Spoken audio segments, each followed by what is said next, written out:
Okay, good morning, ladies and gentlemen, and welcome to this week's Let's Talk Dairy. So today I'm joined by James Dunne, and James is my colleague up in the Northern Territory, we'll say in the BMW region, as we refer to it as. And I suppose it's interesting, James, to be talking to you today in the context of the situation that's happening in the Netherlands at the moment, where there's been serious implications for farmers after being implemented by the government there. Major issues around their future in terms of what numbers of animals they're going to be able to keep, etc. And it ties in a little bit with, and I think I might have said it on the webinar last week, but I know I said it at a monitor walk that we were at, that I was speaking to a Dutch guy last week who's moved to Ireland and is actually managing a farm here in Ireland for a guy. And I asked him why he'd moved over here. And he actually had been involved in a partnership arrangement or in a farming arrangement in Holland. And because of the changes that were implemented a couple of years ago, which obviously had impact on their numbers back then as well, he actually had to leave that arrangement because it was no longer viable because they had to reduce the stock numbers. And he said, and I think it really tees up what you're going to be talking about in terms of what's happening in Ballyhaise next week, that Irish farmers have a chance to actually do something or to grasp hold of the situation maybe and make it, steer it in the right direction really, I suppose, for themselves. But you have to do it fast, he said. So I suppose that tees it up. As I said, there's lots of open days on. The IHFA one is on today, as we would have discussed last week with Lawrence Feeney. Next week we have the Ballyhaise Open Day. So I suppose it's the northern equivalent to Moore Park. And James is just going to talk to me today a little bit about the plan. So the title of the Open Day, James, is Future Proofing Irish Dairy Systems. And you have a number of, I suppose, main areas that you want to cover or that you're going to be talking about. So we're just going to maybe just give people an idea of some of the bits and pieces that are going to be covered on the day. And it's, of course, just to point out to people as well that it's while it's a nice step up the road from us in the south, it's going to be a day that will be worth doing. And like it's the equivalent, as I said, in Moore Park, maybe on a little smaller scale potentially, but still covering a lot of the good things. And I suppose for people, Moore Park is often knocked for being a dry farm and easy to do this and that, and Moore Park and so forth. Ballyhaise is a little bit more trickier type of soils and so forth. So for people maybe that mightn't want or think that they relate well to Moore Park, then Ballyhaise is a good option for you if you're available next week on the 13th. So I suppose, James, just to kind of, as I said, to give people an idea what you're going to be covering off. We've seen a significant lift in production costs, especially in feed and fertiliser and fuel, obviously, as well, in the last 6 to 9 months. And you're talking about maintaining profit margins. What are you going to be discussing in relation to that in Ballyhaise next week? Yeah, so look, thanks, Stuart, I suppose. Firstly, in terms of your point around what we're going to discuss is applicable, I suppose, to everybody across the country, Stuart, and we would encourage people to come up the road. From a point of view in terms of, I suppose, all the technologies and practices that we're going to talk about next week, Stuart, or the vast majority of them are going to have a positive impact on profitability, which is the case across the board when with regard to a lot of the technologies we speak about. But look, given the fact in terms of where the cost increases are at over the last maybe 9 to 10 months and the increases that are there's actually one of the main boards, Stuart, is looking at cost inflation and how we manage that. And there's a very good paper put together there by Trevor Dunwoody and Aidan Cushnahan looking at that. And if we look at that, I think Patrick was on a couple of weeks ago in terms of where he would have presented some of those figures in terms of the cost maybe increasing from 1,500 per cow and heifer unit up to close to 2,100, which is, it's a 40% increase in actual costs. So without giving it all away, Stuart, I suppose, in terms of some of the key messages from that paper, I suppose, and something we're not very good at possibly at farm level is first and foremost in terms of having handle on the costs, cash budgeting. It's not something that's widespread out there, but I suppose it's something that we would be encouraging and will be discussed on the day. It doesn't have to be a 3 or 4 page Excel, Stuart, which I think is the important point. It can be as easy as a couple of sheets of paper, but it's just getting a handle on where are your actual costs, where are your cash outgoings, what are the projected outgoings and what are the projected incomes. And I suppose it just gives a chance. It sets the scene in terms of, is there areas where costs can be saved It gives you a chance, I suppose, to look at capital investments and assess them. Should they happen? Shouldn't they happen? And also, I suppose, it gives farmers a chance, Stuart, to deal with deficits and surplus and put plans in place before they arise. So I suppose that's the starting point. Within that, then, look at throughout the day, the focus is going to be on improving our grass utilization, improving the management around that. How can we extend days of grass? There's going to be messages right across the board and live demonstrations throughout the day on that front. But just from a perspective, and you brought it back in terms of what's actually happening in Holland, I suppose bringing it back to in terms of a message around what is your farm actually capable of growing? And as a result, I suppose, what number of cows should you be carrying? And that ties into what Patrick would have discussed a couple of weeks ago in terms of, from a winter feed budget point of view, if there's farmers out there that have been having to purchase a certain percentage of feed, I suppose there's a couple of things there. Is it secure? Is it available? The big one isn't there in terms of what price will it be? But I suppose what feeds into that, and one of the points in the paper then is you have to assess that on, I suppose, the lower performing cows within the herd, Stuart. And often we do those sums maybe pitted against the average of the herd. But in theory, really, it's probably that last 5 or 10% of cows that you are actually feeding with those purchased inputs, you know. Yeah, okay. So again, touching on the Dutch situation, I suppose, and the requirement for us to deliver sustainable systems in every sector, like transport, all of this, like with the new carbon budgets that are coming in, there's going to be requirements for every industry to get more sustainable. And I suppose, to be fair, we're a good bit down the track, I'd say, ahead of a lot of the others. But what does a sustainable dairy farming system in the BMW region look like into the future? Firstly, I would say it probably doesn't look an awful lot different than a sustainable dairy farm across the country. We probably have to maybe do things a little bit different, and anyone on a heavy soils farm will have to do things a little bit different maybe in certain parts of the country. But look at the key technologies, the key practices remain the same, maybe with a little bit of tweaking along the way. But what does it look like? I suppose, firstly, to bring it back to that in terms of the appropriate stocking rate, in terms of what the farm can actually grow to be self-sufficient from a feed point of view. And outblocks play a key role in that, Stuart. And actually, in terms of developing these outblocks, in terms of that they do become a good support rather than solely talking about what can we grow on the milking platform. One key point, which is going to be discussed heavily, and there's been keen interest in it, and we'll discuss it a little bit later, is, I suppose, how can we reduce our reliance on chemical N? And there's been a lot of interest in the most recent study in Ballyhaise in terms of, look, that's going to have to happen with the inclusion of clover in our swards. So that has to be there. That's going to be a longer term thing. It's going to take 6, 7, 8 years at commercial farm level in terms of, but I suppose we need farms in terms of to be thinking in that space and to be starting that process, Stuart. And the final point I make from a sustainability point of view would be how we manage our nutrients.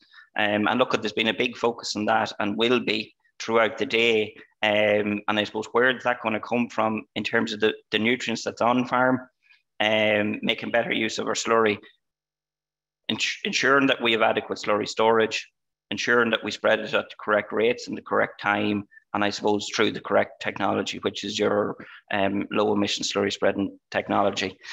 And then from a nitrogen point of view, Ballyhaise has been using protected urea for the last number of years, and there's plot trials ongoing there as well. And absolutely no issues in terms of the same level of grass growing right across the farm as there would have been, and no issue in terms of grass growth. So look, that's going to be the mainstay in terms of into the future from a nutrient point of view. Yeah, and I suppose, James, coming back to, as I said, my Dutch friend will call him, what he said to me, like, people really do have to engage with the clover. Like, there's no, okay, we've had experiences of clover on farm in Ireland maybe 20, 25 years ago. We didn't really know how to manage it well. Probably it either dominated or didn't survive at all. But there's key learnings to be got from the day for everybody in the area. I suppose the big thing that's been asked is, can it be grown in the heavier type soils maybe, and how will it last? So there's good information on the day in relation to that. Absolutely. And I suppose, look at Stuart, in terms of on the Clover front, I think possibly in a lot of cases there was Clover included, but it wasn't managed for Clover, as you say. Yeah. And as a result, maybe it's got a bad name, but just maybe if we do touch on the actual study that's there at the moment, so the most recent study is looking at that Clover establishment, and it started in 2021. Really, the title of the project is looking at reducing the end surplus within our systems, and that's going to come from two fronts within the study. It's going to come from a reduction of chemical N, and it's also going to come from a reduction in concentrate usage. But if we focus, the main part of it is going to be in terms of the Clover establishment, in terms of reducing our chemical N. The idea in terms of was, I suppose, there was a lot of questions out there, Stuart, and Donald will say that. I think Donald's on the Signpost webinar tomorrow, maybe discussing this in more detail. But he'll say that in terms of a lot of the questions, firstly, what we would have heard from groups coming into Ballyhaise is, will you get it established on heavier clay soils? Will it persist? What impact is it going to have on the winter feed budget? Will you get the animal performance benefits? How's your pasture grown? Is it going to hold up? Are we going to be fit to grow the same level of grass? Can we grow more? And I suppose then finally, from a financial point of view, how is it going to stack up in terms of the finances? And as a result, the decision was made at the start of the study, I suppose, to accelerate the process. And with that in mind, 25% of that area was reseeded. And also a further 15% in 2021 and the same in 2022. Okay, now that's not something we would be advocating at commercial farm level, I suppose. Yeah, of course. Because look, that's going to have implications which will be explained on the day in terms of the actual winter feed budget, and even the management around it. Stuart, is difficult at commercial farm level. Look, we'd prefer to see people maybe doing 10% reseeding and possibly 10% oversow and doing it well, and not having an impact on the feed budget. But in order to answer those questions, Stuart, a lot of these trials only last for 4 or 5 years. In order to answer those questions that I outlined, the idea was that we would accelerate, I suppose, that process in terms of establishing Clover on the farm. In terms of the results to date, which people might have an interest in, obviously, is the most recent Clover content, Stuart, there in June, only circulated them there at the weekend, was 29% average Clover content on the oversown paddocks and 24% average Clover content on the reseeded paddocks. And is that reseeded, including what was reseeded there recently as well? No, that's solely on the 2021 paddocks. And I suppose it's worth noting that there was 6 paddocks oversown within that treatment. 1 failed, but they actually got very, very good Clover establishment on the other 5, which would be different than what we would be seeing possibly at commercial farm level, Stuart. So possibly there's something in that in terms of on the day, in terms of to tease that out, what's happened differently with regards to the oversowing on the farm as well.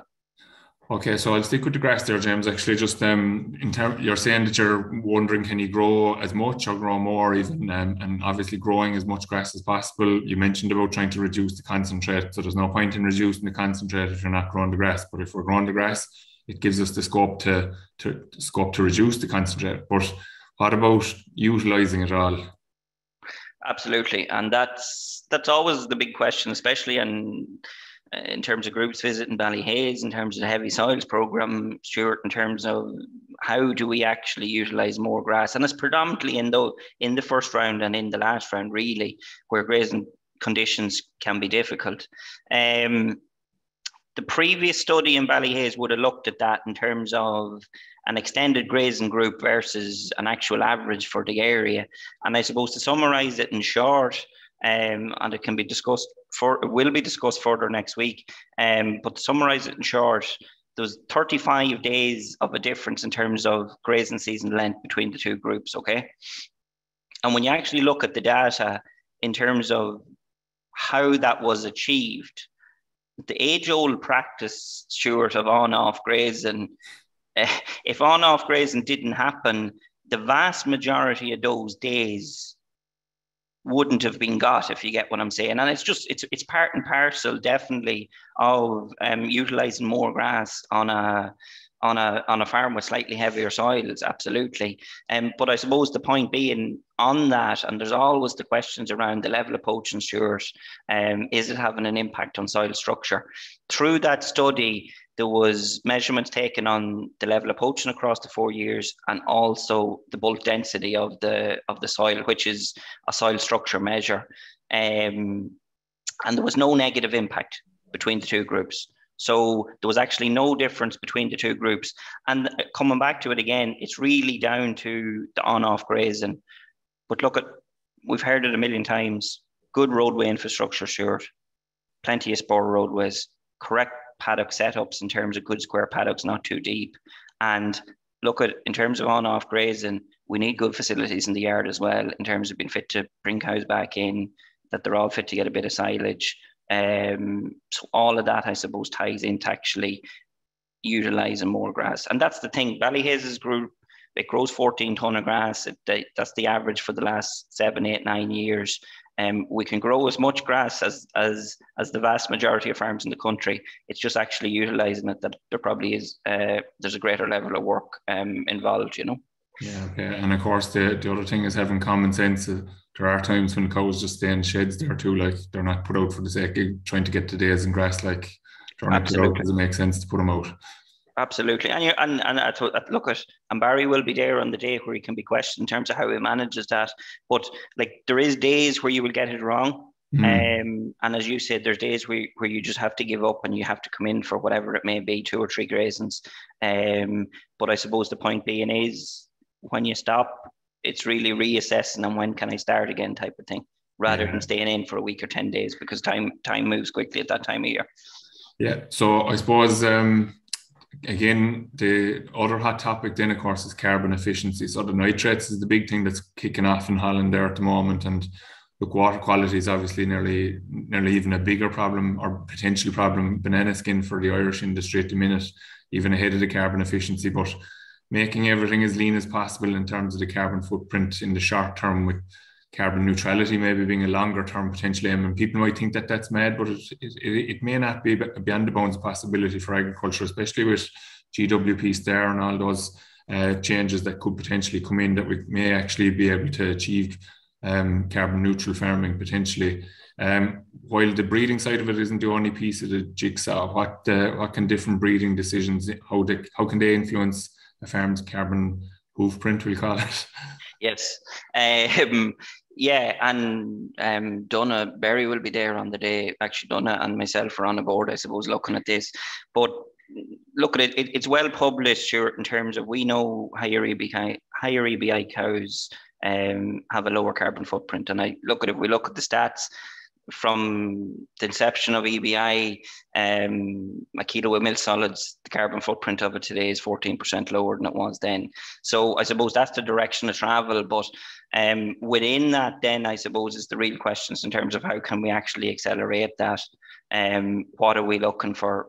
I suppose what we're looking for is really robust, highly fertile, long-lasting cows, which is going to have a positive impact from a herd maturity point of view in terms of additional output, but also from the percentage of replacements and that's required, Stuart, and the impact that that's going to actually have on the total number of stock required on the farm.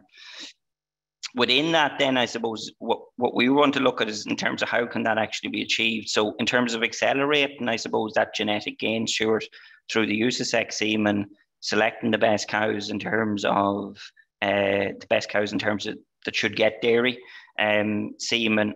It's allowing us then, I suppose, a greater proportion of the cows from the onset of breeding to get high beef merit bulls, which is also going to have a positive impact from a calf quality point of view.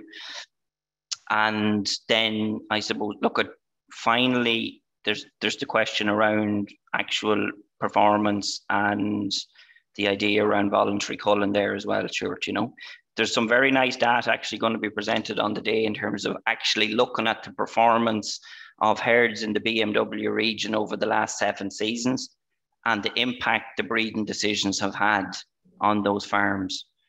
So when we actually run the analysis from a profitability point of view as well, it tallies up with the national figure in terms of every €1 increase in EBI actually resulted in just shy of €1.80 in actual profit.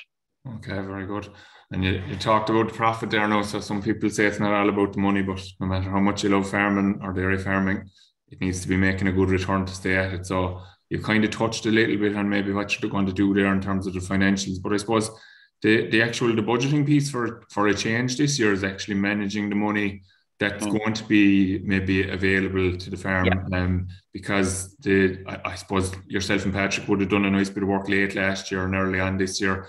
And obviously Trevor Donlan was on with me there a couple of weeks ago as well, and would have said the same, that there was concern maybe that the milk price wasn't going to be able to deal with the rising costs, but it has managed to do that. And actually farms are going to be in a pretty strong financial position. Dairy farms, I suppose, in particular, will be in strong enough financial position again this year. So it's important from that point of view that there's a bit of financial thinking, I suppose. We won't say budgeting or analysis maybe, but, and I think you kind of touched on it there as well, James, in terms of how you said it. Like, I mean, we don't expect people to be necessarily doing Excel budgets, etc. Like, look, there are people that love doing them, and that's grand. Like the person that comes in on the day that the milk check goes into the account or whatever and sits down with their sheet of paper, ideally, I suppose, in the notebook that you could look back at again, it would be the best scenario, really. But like just actually budgeting out what's come in, as you said there earlier, and what's left to go out, or what's likely to go out. Are you going to kind of be touching on kind of that stuff? Absolutely. And look, as you rightly pointed out, when we started looking at that last back end, there was real concern in terms of, we were talking about budgets in terms of a big reduction possibly coming with regard to profitability at farm level. And thankfully that hasn't come true in terms of where milk price is at. But I suppose, where do we spend it? How do we spend it? Should we be saving some? And I suppose I'd be strong in terms of saying it's a good year in terms of maybe to be rebuilding some of the kitty as such in terms of the rainy day fund, Stuart, you know. But on the first board, Donal, Patton is actually looking at, in terms of the performance of the financial performance of the Ballyhaise' dairy herd, where that stacks again, I suppose, where we're running at from a National Farm Survey point of view, and then within that, what targets are we setting? So there's going to be a full board dedicated in terms of actually looking at the finances, not only from a Ballyhaise perspective, but I suppose the key KPIs, Stuart, in terms of what's driving profitability on our farms and what can we do to improve it. Trevor will deal with more in the budgeting piece in terms of, as you say, minding the money as such. And it's really, look at, as you say, it's going to be a good year, and Trevor would have highlighted that, Donlan, in terms of profits. But it's, what do we do with it? Can we invest it on farm where we're going to get a good return, or in terms of actually building up a bit of a rainy day fund to ensure that we don't find ourselves with issues in the future? Yeah, and sure, ultimately, I suppose it's a kind of trying to get the balance right between them all. And the scenario we would like to try and avoid is that people end up on tax day, basically spending needlessly. Getting the phone call from the accountant to say you may go and spend 10, 20, 30,000, whatever it may be. And the easiest thing is to make the phone call to a guy down the road, and you have it spent in a very short period of time, sure. Not that there's anything wrong with the machines, of course, but absolutely not. As long as there's a bit of strategy into how they're purchased. Yeah. So, like, I suppose the one thing that I'd be saying is, like, the gap handles, the roadways, like you talked about there, especially for farms that need to kind of improve grazing infrastructure. That's always good investment, like, and that's real future proofing, because when you get tricky spells in future years, then you have your business future proofed in terms of you'll be able to get out, get on, get off, and so forth. And investment in the yard as well is the other thing. Like you said, headspace is a critical factor. Slurry storage, all of these things, and you can't do them from the 15th of October to the 1st of November. Basically, like, there's a bit of planning, there's a bit of bits and pieces need to go into them. So, go on, sorry. The last point maybe on that, which when we're looking at the data in terms of the breeding decisions that's been made at within that BMW region. We actually looked at a cohort of farmers as well, Stuart, that have made big gains in terms of their herd EBI. And within that cohort, we identified that, look, actually a lot of people went out there and invested in breeding stock as well. And I think there's a real opportunity this year. Look, we've mentioned voluntary culling, and it's been mentioned for the last number of months, Stuart, and rightly so. But when you look at cull cow price and the value of culls, possibly, and I'm not setting prices, but possibly compared to high EBI in-calf heifers, there's an opportunity for a lot of herds to possibly go and invest in on that front as well, in terms of making improvements from a herd level, depending on where they're at from a herd EBI point of view. Yeah, and of course, George's figures would have shown previously as well that a February calving heifer will produce as much as your late March or late April, maybe even a May late calving cow. So your great cow that you might think that you're holding on to, she doesn't produce a whole lot in the round of the year if she's dried off before Christmas. So, as I say, grading up, we call it, maybe it's a great time. I think it's a great opportunity to clean up herds. Yeah. Even, and you might be having a conversation on when to pull the bull, but like that again. Next week, James. Very good. So if you don't want to make errors, they have to go soon. They have to stop soon. Absolutely. Now you said it. So it's a great opportunity, I think, on that front as well. Yeah. So look, a good day in store, please, and the weather forecast is actually looking good, I think, for the coming week. So hopefully you'll get a good day for it. And some very interesting stuff. As I said, reinforcing that a lot of these messages can be delivered in the Northern Territory of the country, but messages that are pertinent to any farmer across the country. And as you've been saying to people, that there's opportunities for groups to head up there for a day out if they want to as well. And more than welcome, obviously. So thanks for coming on today, James. I wish everybody well for next week. I'm actually going to pick up on a piece that you were talking about there, James, because we have a small bit of a concern about fodder budgets, even though we haven't started second cuts yet, really. There would appear that there could be a possibility second cut yields could be back. So we might just pick up a little bit in that short piece next week on fodder budgets, just to make sure that we go into the winter well prepared and maybe spend that money filling a gap if we need to fill it. So thanks for coming on, James, and we'll talk to everybody next week, and take care in the meantime.